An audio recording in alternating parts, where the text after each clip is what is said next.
हम राजस्थान से आपके बीच में आए हैं, विप्लव देव जी त्रिपुरा पूर्व की धरती से आपके बीच में आए हैं। ये पूर्व पश्चिम का मिलन जब उत्तर में हो रहा है, जो दिल्ली के लिए, देश के लिए, दुनिया की नजरें जिस पे टिकी हो, ऐसा महत्वपूर्ण चुनाव है। और इस चुनाव में भारतीय जनता पार्टी के कमल के निशान पे आपका उम्मीदवार देवेंद्र बबली है। नाम देवेंद्र है, देवेंद्र मतलब देवताओं का देवता, इंद्र का नाम देवेंद्र है। लेकिन आपके वोट से बड़ा बना है वो, आपकी वोट की ताकत से बड़ा बना है वो। लेकिन जब मैं गांव में उनके साथ घूमता हूं, अलग से भी जाता हूं, तो नाम है देवेंद्र बबली। अब बबली मैं पहली बार सुना तो अचंभे में पड़ गया कि बबली क्या नाम है भाई, कोई जाति है, गोत्र है, क्या है। लेकिन यहां क्षेत्र में घूमते घूमते देखा कि मां बहने कह रही है मारो बबली, बुजुर्ग कह रहे हैं मारा बबली, नौजवान कह रहे हैं हमारा भाई बबली। मां जब बड़े प्यार से बोलती है कि मारो बबली, तो ये कितना ही बड़ा आदमी हो जाए, आपके आशीर्वाद से और बड़ा आदमी बनेगा, आपके आशीर्वाद से दोबारा जीत के जाएगा चंडीगढ़ निश्चित तौर पर, इसमें कोई दो राय नहीं। आज आपने ये तारीख में लिख दिया है, आपका हौसला और बुलंदी ये बता रही है कि देवेंद्र बबली बड़े अंतर से दोबारा चुनाव जीत के चंडीगढ़ विधानसभा में जा रहे हैं। तो जब मां बोलती है मारा बबली, तो ऐसा लगता है अपने बेटे के लिए बोल रही हो। बुजुर्ग बोलता है मारो बबली, तो ऐसे लगता है जैसे अपने बेटे के लिए बोल रहा हो। और भाई नौजवान साथी बोलता है कि मारो बबली, तो इतना सुंदर नाम, ऐसा अपनत्व का भाव। और ये अपनत्व का भाव हो क्यों ना, स्वामी जी, अपनत्व का भाव हो क्यों ना। हमारी बड़ी बहन सुनीता दुग्गल जी बैठी हैं, जिन्होंने लोकसभा में इस चर्चा का नेतृत्व किया है और आज हमारे पड़ोस की विधानसभा रतिया से उम्मीदवार के रूप में है, और पड़ोस में फतेहाबाद से दुड़ाराम जी चुनाव लड़ रहे हैं। और स्वामी जी आप जिले का नेतृत्व कर रहे हैं, आदरणीय अध्यक्ष जी आप प्रदेश का नेतृत्व कर रहे हैं। हम दावे के साथ कह सकते हैं कि टोहाना जैसा जोश रतिया में भी है, फतेहाबाद में भी है। इस जिले की तीनों विधानसभाएं भारतीय जनता पार्टी की झोली में ये मतदाता डालने का काम करेगा। और देवेंद्र बबली आपका लाडला है अपने कामों की वजह से, समाज सेवा के जो काम इन्होंने किए हैं। मैं गांव की चौपाल पे जाता हूं तो हर व्यक्ति कहता है, माताएं बहनें कहती है कि देवेंद्र बबली हमारी आंखें बनाई, आंखों का कैंप लगाए। मैं निश्चित तौर पे कह सकता हूं कि देवेंद्र बबली ने तो आपकी आंखें बनाने का काम किया है, पर सामने जो लोग लड़ रहे हैं और जो कहते घूम रहे हैं हरियाणा मांगे हिसाब, उन लोगों से आप भी पूछना कि 5 साल का हिसाब देवेंद्र बबली से तो ले लेना, लेने की जरूरत भी नहीं है। खुद लिख के आके आपकी चौपाल पे जाके हिसाब देवेंद्र बबली दे रहा है। उनसे पूछना, तुम्हारे 10 वर्षों का हिसाब लेके आना, तुम्हारे 55 वर्षों का हिसाब लेके आना, और फिर इस 10 वर्षों की और देवेंद्र बबली के 5 वर्षों की तुलना कर लोगे तो वो आपके सामने कहीं टिकने वाले नहीं है। इसलिए जो समाज सेवा का काम किया है, आपकी आंखें बनाने का काम किया है, इस चुनाव में सामने हिसाब मांगने वाले लोग आएंगे, और आएंगे तो सावधान रहना भाई। देवेंद्र बबली तो आंख बनाने का काम करता है, मैं तो आंख चौपन को काम करेला, आंख फोड़न को काम करेला, आंखें ने बचा राखियो। जो लोग समाज के नहीं हुए, जो लोग इस राष्ट्र के नहीं हुए, जो लोग देशभक्तों के साथ गद्दारी कर गए, उन लोगों को किस बात का वोट। स्वाभिमान के लिए जीने वाला कार्यकर्ता, राष्ट्रीय विचार के लिए जीने वाला कार्यकर्ता, सनातन संस्कृति को ध्वजवाहक के रूप में लेकर चलने वाला कार्यकर्ता आपसे वोट मांगने आया है अपने काम का।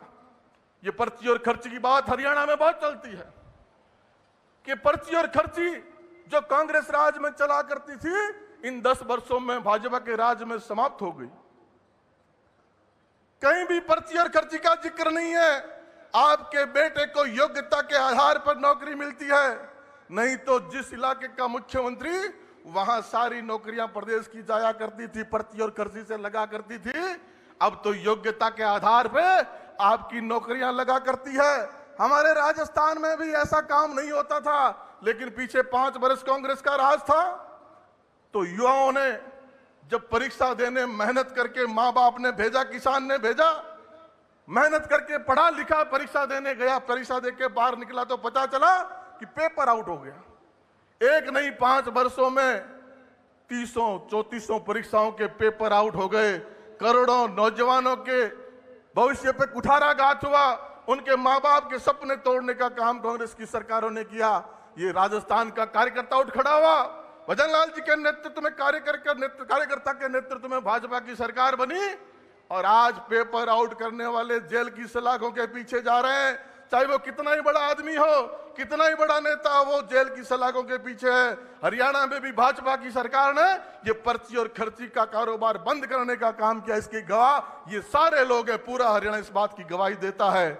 लेकिन भैया अभी जो चलन चल रहा है, अभी जो चर्चा चल रही है, उस चर्चा को आपने भी सुना है, हमने भी सुना है। मारवाड़ी में कहवे कि पूत का पग पालने में ही छाना कौन नहीं रहे। आपने सुना ना फरीदाबाद से विधायक कांग्रेस के प्रत्याशी को कि हमारी सरकार बना दो, हम 50 वोटों पे एक नौकरी देने का काम करेंगे, हम 2 लाख नौकरियों को इस तरह देंगे। तो वापस पर्ची और खर्ची का चलन आने की सुगबुगाहट है कि नहीं है? असंध के विधायक को, वर्तमान कांग्रेस के प्रत्याशी को आपने सुना कि थे माने जिता दो, सरकार बना दो कांग्रेस की, तो पहली तो मैं मारो घर बरसिया, पच रिश्तेदारों को बरसिया, पच कोई बची तो थारी बारिया से। ये सुना कि नहीं सुना? ये कांग्रेस का चरित्र बोल रहा है, ये कांग्रेस का विधायक उनका प्रत्याशी बोल रहा है। ये सुगबुगाहट है उन काले दिनों के वापस आने की। इसलिए जिम्मेदारी आपकी बनती है, जिम्मेदारी भारतीय जनता पार्टी के कार्यकर्ता की बनती है। वो कार्यकर्ता सजग रह के, प्रहरी रह के, जैसा स्वामी जी ने कहा, अकेले वोट करने नहीं जाना है, अपने परिवार के साथ 3 परिवारों को साथ लेके 12 बजे से पहले मतदान करके आना है। इस गलतफहमी में मत रहना कि मेरे बूथ पे तो देवेंद्र बबली को पिछली बार 60% वोट मिला था, मेरा बूथ तो A ग्रेड का बूथ है। A ग्रेड का बूथ है, बहुत अच्छी बात है, लेकिन उस A ग्रेड के बूथ को भी और प्लस करते हुए वहां 5% अपना मतदान बढ़ना चाहिए। ये जिम्मेदारी कार्यकर्ताओं की होगी और कार्यकर्ता सजग रह के उठ खड़ा होकर लगेगा, बिना रुके, बिना थके, बिना सोए। 5 तारीख ज्यादा दूर नहीं है। ये चुनाव आपका 1 तारीख को होने वाला था, ये 5 तारीख की तरफ चला गया। 5 तारीख का मैं आपके बीच में पंडित अध्यक्ष मनोहर लाल जी बैठे, मोहनलाल जी बैठे, मैंने आपको गलत नहीं कहा था। ये राय से विधानसभा में जाना न व्यक्ति का व्यक्तित्व विशाल है, पहाड़ जैसा व्यक्तित्व है। ये हरियाणा का मार्गदर्शन तो करता ही है, हम राजस्थान की पश्चिम की धरती में बैठे कार्यकर्ताओं का भी मान बढ़ाने का काम करता है। आप पूछोगे भाई तुम्हारा राजस्थान वालों का मान कैसे बढ़ गया?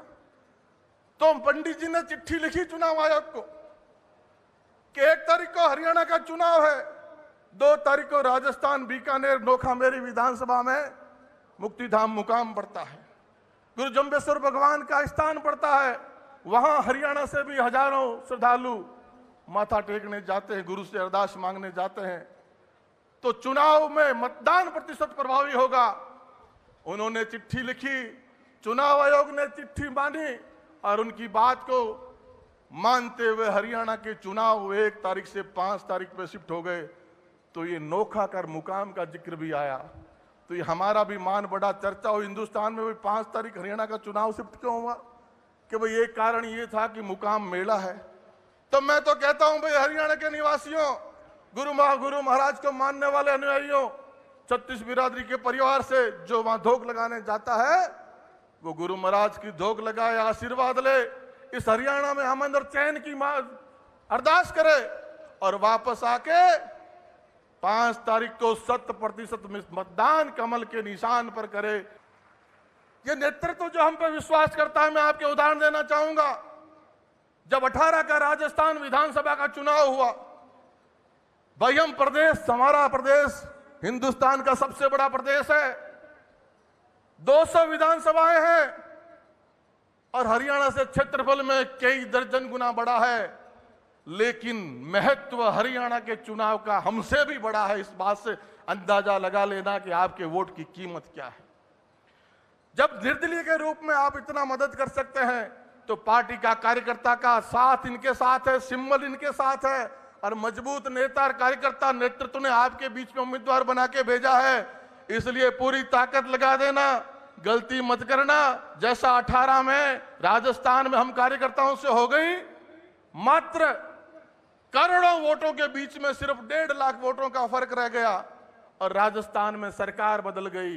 1.5 लाख वोटों का फर्क हम 52,000 बूथों पे बांटे, तो एक बूथ पे 3 वोट अगर और डाल देते हम कार्यकर्ता, तो राजस्थान में कांग्रेस का कुशासन नहीं आता, राष्ट्रवादी विचार का शासन रहता और जनता को ऐसे दुर्दिन नहीं देखने पड़ते, नौजवानों को खून के आंसू रोने नहीं पड़ते।